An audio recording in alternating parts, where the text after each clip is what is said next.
May 1,000 miyembro na umano ng Moro National Liberation Front o MNLF ang nakapasok sa Sabah. Bukod diyan, higit 5,000 pa ang nagsasanay ngayon at nakatakdang pumasok doon.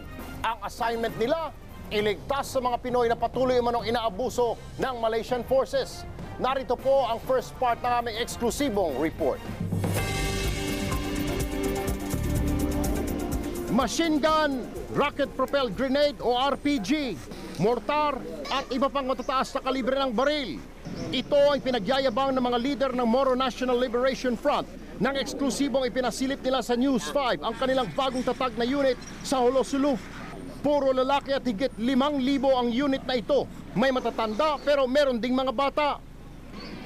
Tinawag nila itong Panglima Mahabasar Elige National Task Force, isang rescue team na magliligtas sa mga kababayan natin na naiipit sa kaguluhan sa Sabah.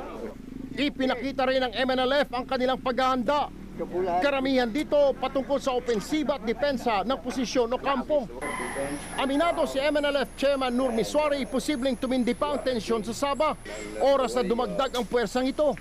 Pero no choice daw sila dahil wala naman daw aksyon ng pamahalaan para matigil ang bakbakan.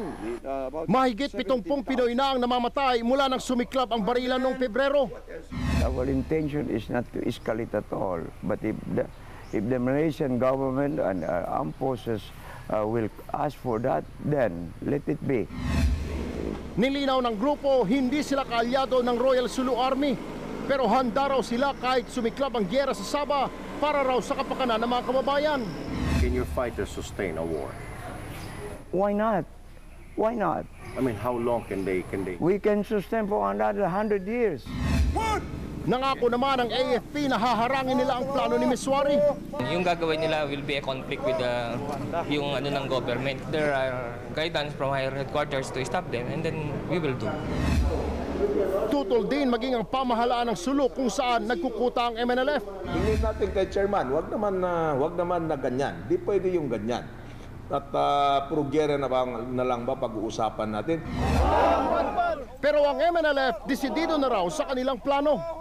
Ang utos na lamang ni Chairman Nur Miswari ang inaantay ng mga tropang ito ng MNLF para isagawa ang tinatawag nilang Operation Rescue ng mga kababayan at kamag-anakan nila doon sa Sabah, Malaysia na naiipit sa bakbakan ngayon.